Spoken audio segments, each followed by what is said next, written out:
Thanks very much. It's really nice to be here. I'm Mark Lamontagne, and I'm the Business Development Manager for the Innovation Center, or iCAMP. And Sarah Rienguette is with me here today. She is the brains behind the operation. Essentially, we kind of scurry around and make a lot of promises, and then Sarah has to make them all come true. So we're really thankful to be sharing some information with you. We're going to treat this a little bit like a storytelling session. A lot of folks aren't quite aware of what we do at iCAMP, so we'll have a bit of an introduction there.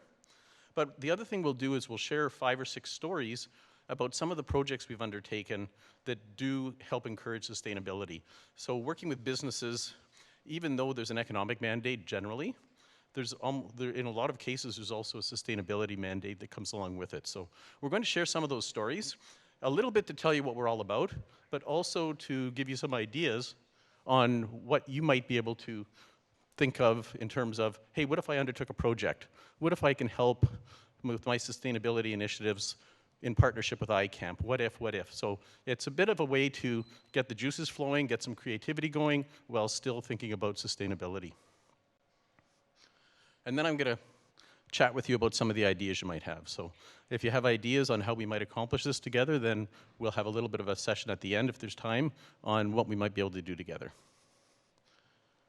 So the Innovation Center for Advanced Manufacturing and Prototyping, it was established in 2013, and it was established basically on the back of a napkin, and since then we've staffed it up. Essentially, we're looking at bringing together a whole lot of really smart people, a lot of really cool technology, a company initiative or a company problem, and we look to find some kind of solution that leads to economic development, and often it also leads to sustainability. So that's what we're all about, really. Any time you think of something that could be done new or fresh or revised, whether it's a product or a process or a component of a product, then you can come over to iCAMP and we can help take a look at how we might be able to make that happen. So since we've started out in 2013, we've undertaken about 850 projects, just north of that now. We've helped about 400 individual companies with their initiatives, and we've probably helped create or retain about 400 jobs in the region.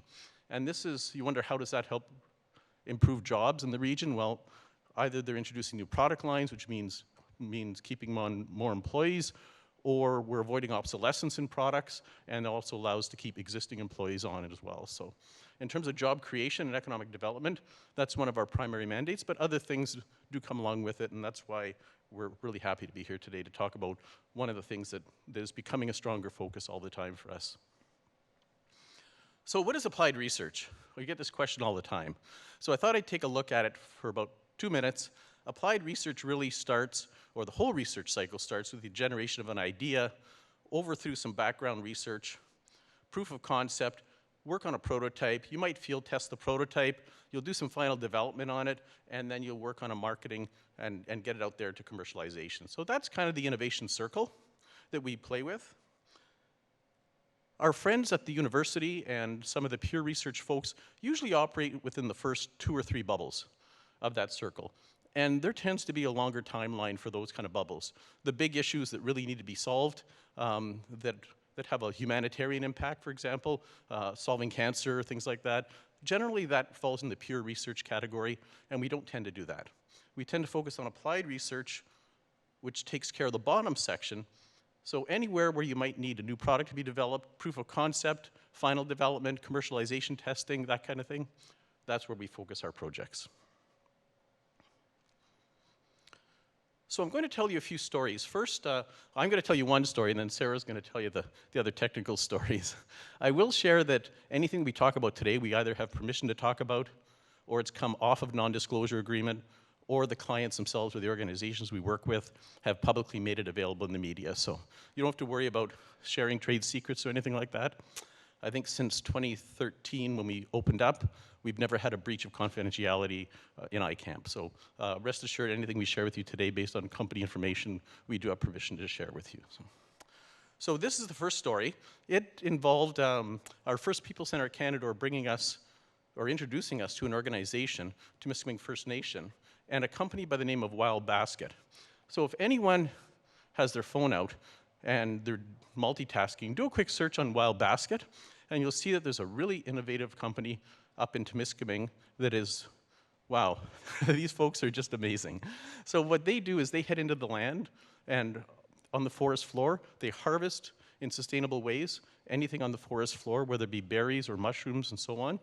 And they harvest those things, they dry them, or they ship them directly to restaurants, or they use them in the production of food and drink. Wonderful idea, right? Well, what's happening was, as they were doing this, because they were heading into the bush and the forest themselves, filling their backpacks up, taking them out on ATVs and so on, they were losing 30% of the harvest, whether it be destroyed, whether it be overheated, whatever the case. So we undertook a project with them to create a mobile harvesting unit where they can take this harvesting unit directly into the forest and process the food from the forest floor directly on site, so that then it becomes packaged. There's refrigerators, there's all kinds of things in there. Refrigerators, dehydrators, storage, a complete prep kitchen, all in one location. And they can then package the food up, bring it back in, and they don't lose half the harvest that way. So, and rest assured, one of the things they're also doing, the first picture there, it shows the education component that deals with sustainable harvesting too. So there's a whole education side that they've undertaken around sustainable harvesting and maintaining the life of the forest. So that's kind of one example of a project we've undertaken at iCAMP where there was an industry challenge. We've taken a look at how we might help, and we brought our resources to bear, whether it's the equipment combined with all of our knowledge and our engineering staff we have on hand. And kudos go out to the First People Center because they did introduce us to this organization, and they've been wonderful partners ever since. So that's story number one. And hopefully, as we're telling these stories, your mind is churning and you're thinking of some ideas that we might be able to help you out with. So I'll turn it over to Sarah now, and she's going to chat with you about a few more stories. Perfect. I got another one. Perfect. So the next story I'll talk to you about is a company that wanted to design and develop a passive refrigeration system. So this company here, what they run is an off-grid resort, kind of a wellness retreat. And what they wanted to do was find a way, really expand their kitchen capabilities. So their retreat themselves, they also have like a chef and provide meals and all that sort of thing as well. So they really wanted to expand on their kitchen capabilities, and with that, being able to store more food. But being an off-grid resort running off of solar panels, it can be pretty difficult to run really large fridges, freezers, and that sort of thing. And again, one of their main values was being kind of an off-grid wellness retreat. So looking into technologies to be able to keep food cold and do cold food storage kind of more innovatively kind of lended itself well to that company as well. So the company themselves approached us basically with an idea, having seen just another university out in the States that had collected thousands of 2-liter bottles, froze them, and kind of did like an ice house kind of idea. So they were wondering, could we expand on that and make something a little more commercial for them that would work out? So what we did was we ran with that idea and started designing and looking into technologies that could work for their application in their climate and that sort of thing. So the main idea was to basically be able to get a footprint of at least like 6 by 8 feet for storing food inside this refrigerator and have it run on no power. So what we looked at was, again, focusing in on that ice house kind of idea. How do we expand on that to actually make it work? And we did a lot of research with the team at iCAMP, different professors at Canadore in the mechanical, civil departments, doing heat transfer calculations and all that sort of thing to come up with basically an ice house, but a little more modernized, filling up these blue barrels with water, freezing them over the winter, and then being able to use that captured ice to be able to last throughout the summer months when the retreat ran and had the refrigeration issue, be able to keep that going as a fridge. So Lots of research into different building materials and that sort of thing while running, again, heat transfer calculations to see how long we could actually store the ice and how long the ice would last, what temperatures would look like in different areas of the room. Would some areas be used as a fridge if they were closer to the ice, and other areas used more as refrigeration? And basically the end result was being able to fit, we needed around 30 200-liter barrels fit into this ice house that they made actually really fit into the rest of the areas on their retreat. And to be able to last, basically they open the doors for 2 to 3 days throughout a cold winter day, close it back up, and then they have enough ice to act as a refrigerator throughout the summer months. So that also included, we had to, just for kind of food safety regulations too, we included a bunch of kind of temperature sensors throughout the refrigeration unit, just to be able to really start tracking that and making sure that, well, one, for research purposes, but also just for food safety and that sort of thing too, making sure it's not dropping too low and that sort of thing too. So that was a neat one. The next project I'll talk about, now focusing a bit on different plastics. So this company here approached us with, they do a lot of different testing, use a lot of different single-use laboratory equipment, and they approached us to see if there was a way to use other types of plastic to manufacture this laboratory equipment, so that you're not seeing all these, again, single-use plastics just going into the landfill. So this project, again, was really interesting, and we're seeing more and more people coming to us asking for projects on, I want to make a new product, but I want to make it out of a recyclable material or a material that's recycled. So something that was kind of the first purpose of this project was to really determine, okay, you want to get away from single-use plastics, but what is the actual type of plastic that you might be interested in that kind of fits your goal of reducing this waste? So there's all sorts of different terms for different types of plastics, but the one that we ended up focusing on after, again, kind of extensive research, really defining what the different categories of, we'll say, just recyclable or recycled plastic was. We wanted to focus on a bioplastic. So that's a plastic that not only is it biodegradable, but it's also made from an organic source rather than petroleum.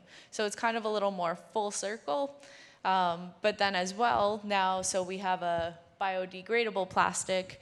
How does it actually degrade in the environment? Do you need big processing facilities to do this sort of thing? Or can it just degrade kind of naturally on its own, kind of in soil that basically anyone would have access to, or a simpler solution? So there was a lot of research that went in kind of the front end, really determining that sort of thing. We tested out a lot of different bioplastics against different chemical solutions. You kind of see some test tubes here. Basically, the other issue that we were finding was just sourcing this plastic to test it out. So we would find either other products we could just purchase. A lot of manufacturers either had kind of deals that they couldn't just give us some for testing, that sort of thing, or very confidential and that. So a lot of our testing ended up coming from just sourcing different products to try out against these chemicals that they were using for their lab equipment to see how they would react and how they would degrade, if they would last long enough for the testing they need to do, and if they were viable candidates.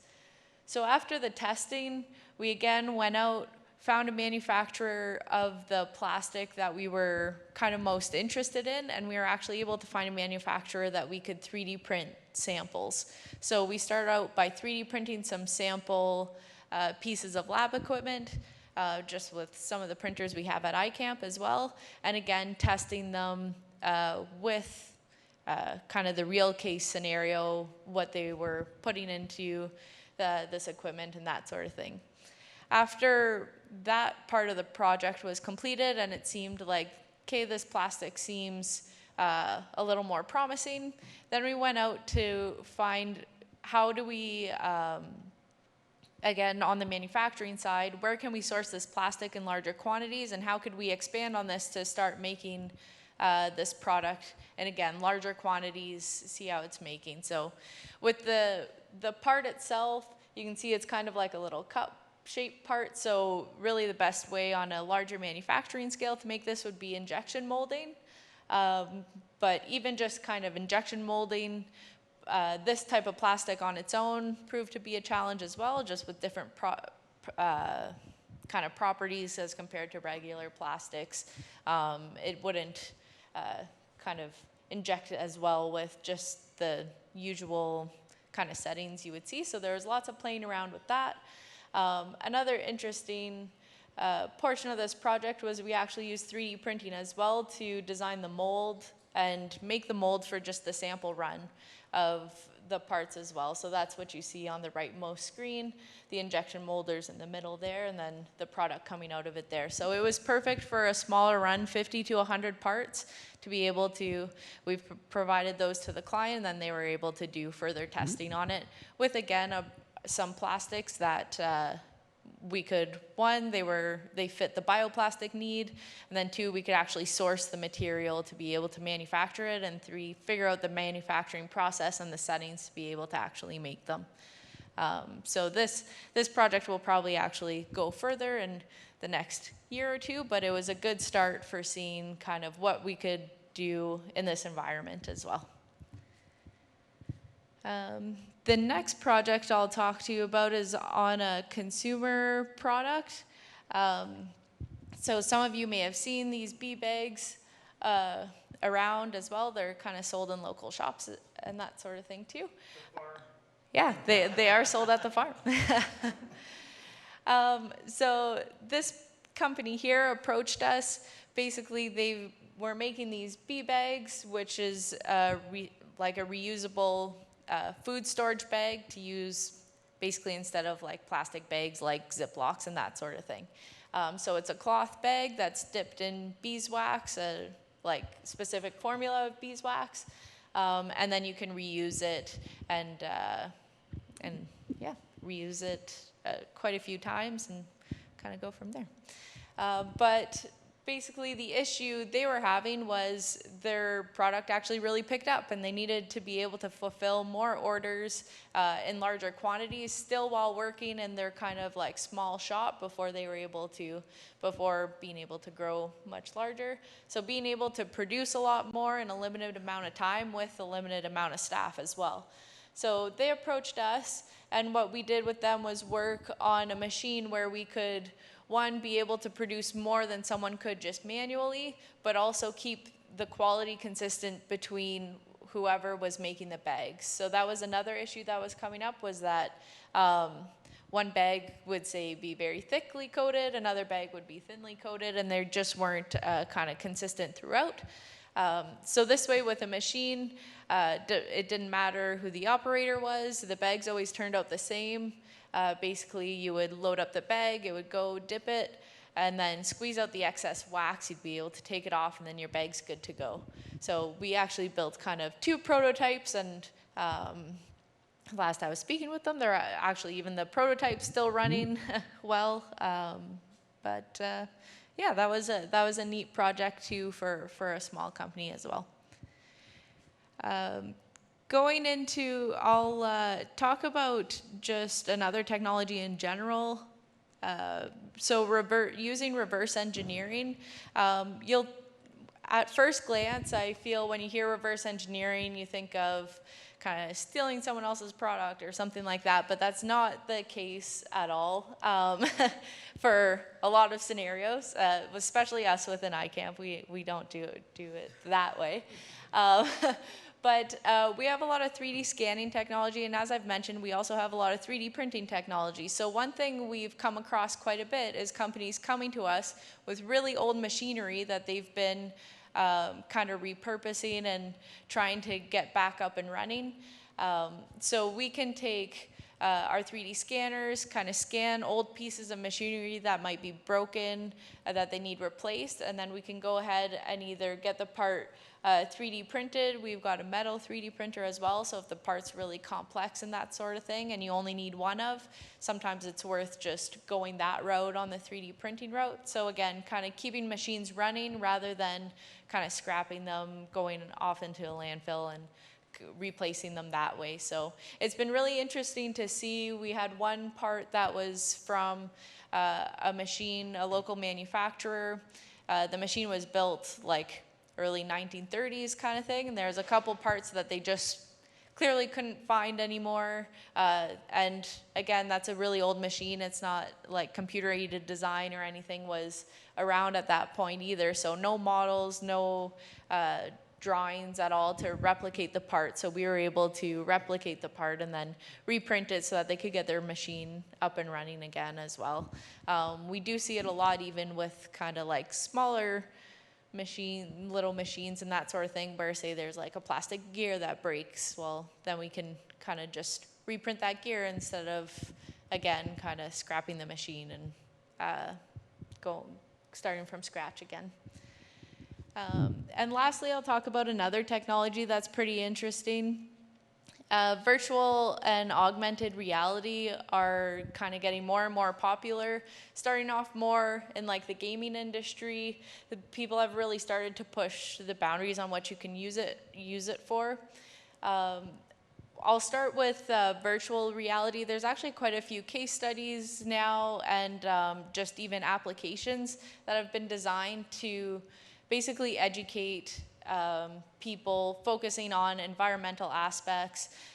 There's some really interesting apps out there on like the rainforest and how the whole ecology works throughout there and that sort of thing. So on virtual reality, these devices can really be used to educate and really sensitize people to kind of what's going on around the world. And then on augmented reality, so augmented reality is more where, one, you have the headsets where you can see through, so kind of like these glasses and that sort of thing on the top.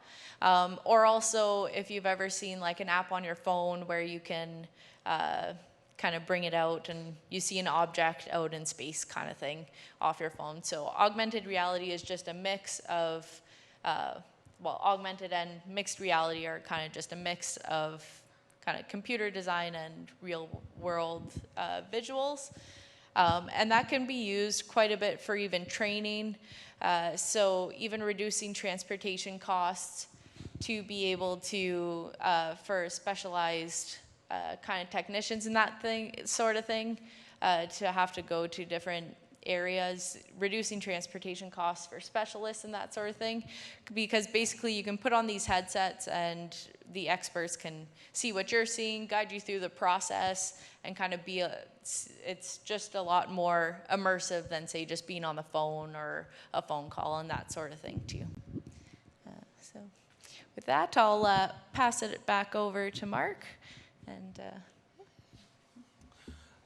Thanks, Sarah.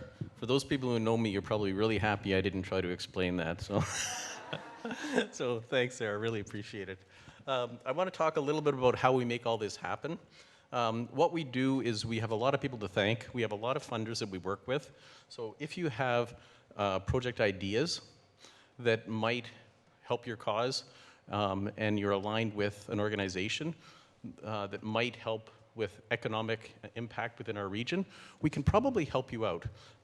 We write up proposals. We take all the reporting off of you. We do it all ourselves with the help of our finance area here. So it's there's quite a bit of paperwork that you don't have to do if you have any bright ideas, and we can help you bring them to fruition. Administratively, we try to make that task less daunting for you. So we take care of all the funder relations. And I do want to share, I didn't put a slide up, I did want to share that iCAMP and Canadore just recently received the announcement that we are going to be part of the Ontario Vehicle Innovation Network. So we will be one of the hubs here, and it's multi-year funding that will allow us to do additional research on e-vehicles and alternative energy. So we're pretty pleased with that. We don't have a lot of details right now. We just got the multi-year announcement. So we're pretty excited to get that underway as well.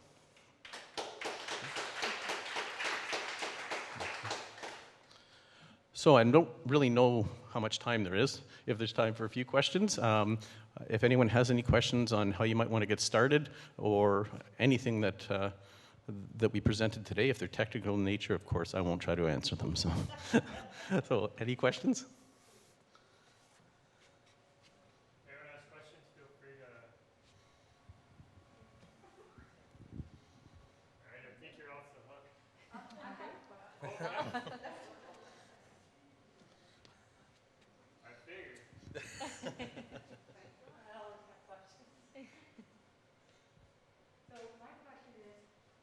I think this is fantastic, to tell you the truth. Wow. And congratulations.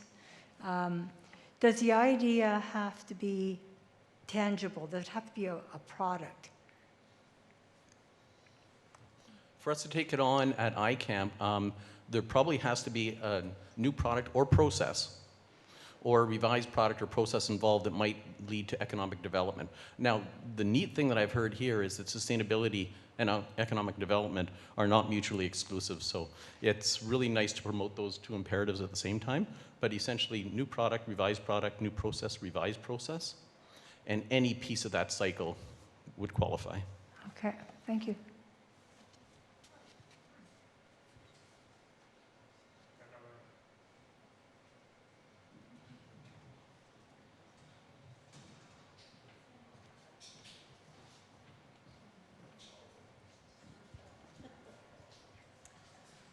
Hello.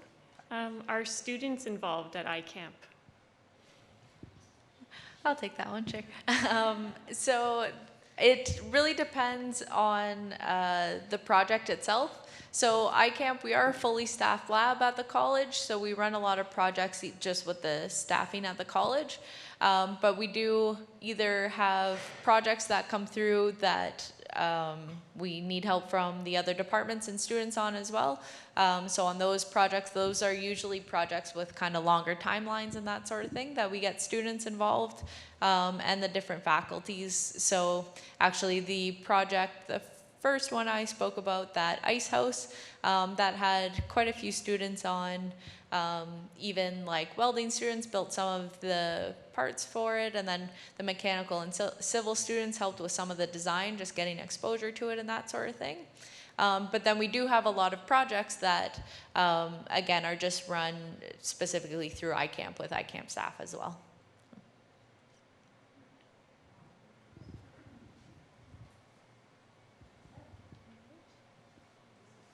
Any other questions? Okay. Well, thank you very much.